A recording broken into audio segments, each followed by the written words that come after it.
Bonjour à tous, bienvenue sur la chaîne de Plancton Curieux. Aujourd'hui, on continue les vidéos d'analyse du top 100, on est vraiment proche de la fin. On va parler de OneInch, qui est un agrégateur du coup de DEX, on va voir ça plus en détail. Donc d'abord une présentation, ensuite on parlera technologie, surtout cas d'usage, à quoi ça sert. On parlera tokenomics, ça c'est très très important quand vous voulez investir. Enfin, je vous ferai un rapport sur les forces et les faiblesses, et du coup un peu une conclusion, ma conclusion personnelle sur le projet, mon point de vue, et on ira voir graphiquement à quoi ça ressemble. Donc on est parti. Et donc déjà au niveau de la présentation de OneInch, au moment où je fais la vidéo, c'est en 93e position. Ça vaut aux environs d'un demi-dollar pour un token, capitalisation 440 millions de dollars et des volumes de un peu moins de 10%, donc c'est plutôt pas mal sur les dernières 24 heures. Donc OneInch, c'est le plus gros agrégateur de DEX. L'idée, en une phrase, c'est que ça permet de trouver, d'optimiser l'utilisation des DEX. Donc on ira voir dans la partie technique juste après, un peu plus précisément à quoi ça sert. Ça a été lancé en août 2020.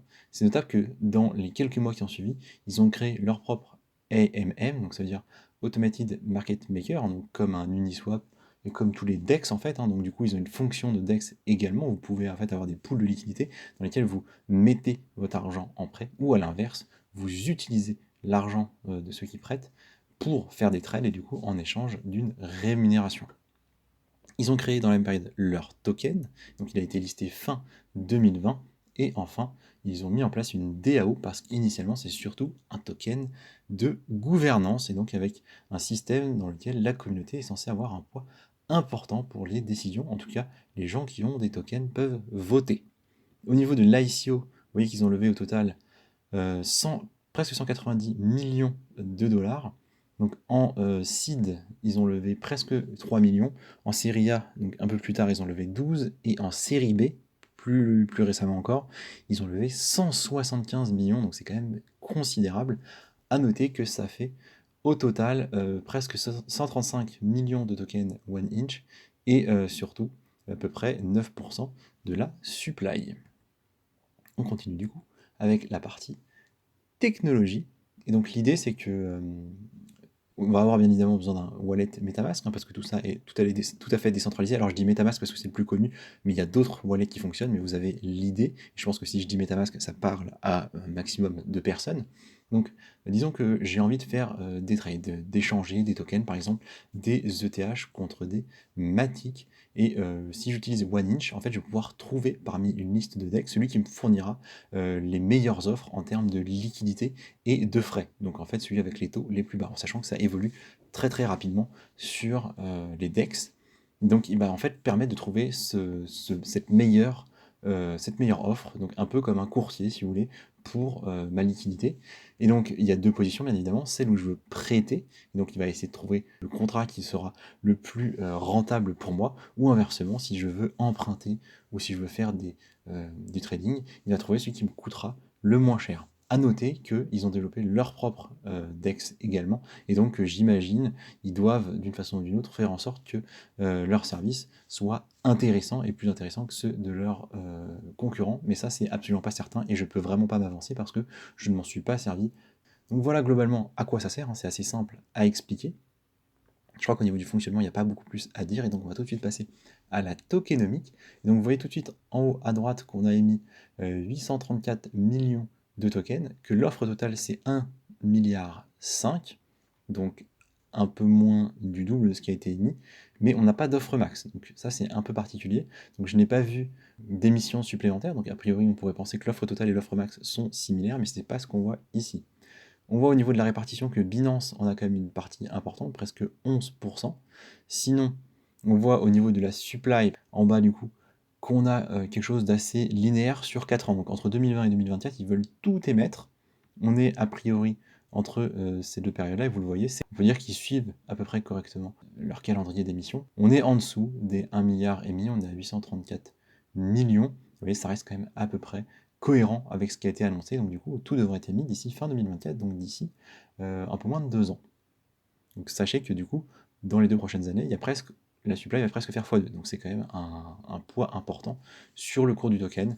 Donc au niveau de la répartition des tokens, on voit essentiellement qu'on a ici 30% qui ont été dédiés à la communauté, 22% pour les core contributeurs, donc les principales personnes qui ont permis de développer le projet, et ici 14,5 pour le développement du projet, et du coup j'imagine pour l'équipe. Au niveau de ce qu'ils appellent les bakers, c'est pas tout à fait clair, il faudrait avoir plus d'informations, mais pour le moment je ne les ai pas trouvées. Notez ici que le token, on voit pas très bien, mais c'est les holders en fait, et on voit qu'entre mi-février, le 24 février, et maintenant, on a eu une forte baisse en fait, on est passé en fait en quelques jours de presque, enfin de peu plus de 100 000 holders à un peu moins de 90, donc il y a quand même 10%, même un bon gros 10% des holders qui sont partis. Je suppose qu'il y a eu une libération de token, je ne sais pas, j'ai pas eu vent de gros problèmes, mais voilà, c'est quand même notable, il y a eu une baisse à ce moment-là.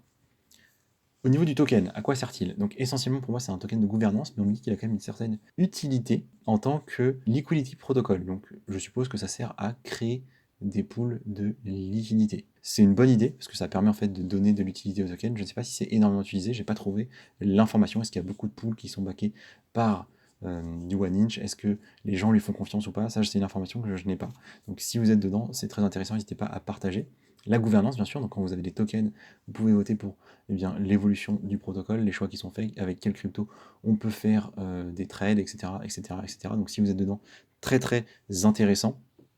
Et ils nous mettent en avant l'aspect multi-chain, donc c'est-à-dire qu'on va pas juste pouvoir faire des échanges sur Ethereum, mais aussi sur la BNB Chain. Bon, pour moi, c'est pas vraiment une fonction du token, mais pourquoi pas, c'est eux qui le mettent.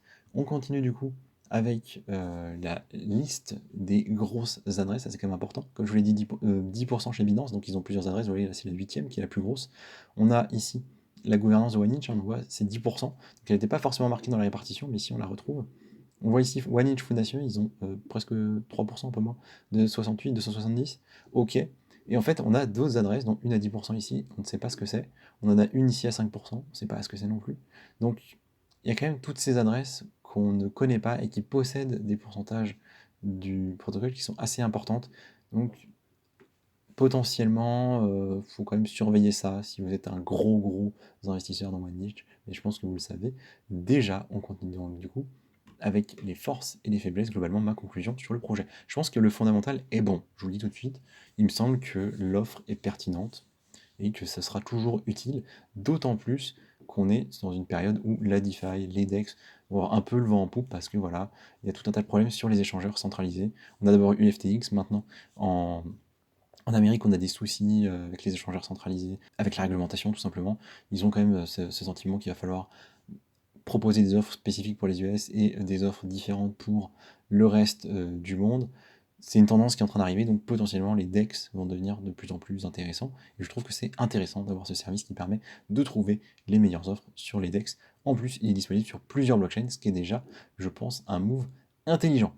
Au niveau de la tokenomics, il n'y a pas grand chose à dire. On a une offre totale qui semble être plus ou moins une offre max. On ne sait pas trop là-dessus. On n'a pas trop d'informations sur l'inflation. On a vu le planning, mais on n'a pas d'émission exacte par mois ou par semaine, en tout cas je ne l'ai pas, et on n'a pas d'informations sur du burn, donc au final pas grand chose à dire de positif, j'entends, à part que voilà, on est théoriquement censé avoir une offre max, même si pour le moment on est une offre totale, ce qui est déjà pas si mal. On a globalement, en fait, au niveau du fondamental, pas grand chose à critiquer, il y a quelques concurrents, mais vraiment c'est lui le plus gros et les autres n'ont pas l'air d'être vraiment omniprésents, donc pas de souci de ce côté-là. Et au niveau de la tokenomics, on a quand même, il me semble, essentiellement un token de gouvernance, donc il faut prendre ça en considération. Mais les tokens de gouvernance sur ce genre de protocole, je pense qu'ils sont importants. Donc ça a de la valeur à mon avis, c'est un projet qui, je le pense, peut performer. Il y a encore beaucoup de tokens à émettre, ça faut le prendre en compte, hein. On a émis un peu plus de la moitié, donc attention de ce côté-là. Pour des investissements moyen terme, peut-être, mais il faut quand même faire attention. Il y aura un moment où ça va peser un peu, je pense, cette émission. Et le dernier point, c'est qu'on est quand même en tendance baissière depuis 2021. On va aller voir ça graphiquement tout de suite. C'est un peu problématique, à mon sens, personnellement.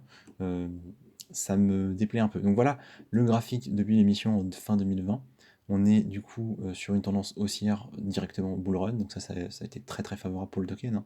On est passé, vous voyez, de moins de 1 dollar à 7, donc 1 x 7 tranquillement, c'est agréable. On a eu une très grosse mèche ici, euh, en vue du coup sûrement en daily, à 12 dollars, donc en théorie il est allé plus haut, mais pour moi c'est plutôt une tendance baissière quand même. C'est-à-dire que oui il y a eu une mèche, mais il n'a pas du tout consolidé en haut, et en fait On voit qu'ici on est en mai, on a fait le plus haut en fait, et on a fait en octobre des valeurs qui sont globalement plus basses, hein. Ça ressemble pour moi à une tendance baissière, et ça me plaît pas énormément, énormément. Vous voyez là, les plus hauts sont toujours plus bas, on n'a pas vraiment break quoi que ce soit, et ça à titre personnel, ça me plaît pas beaucoup. Bon, peut-être un cas particulier sur celui-ci, mais moi j'aime pas trop.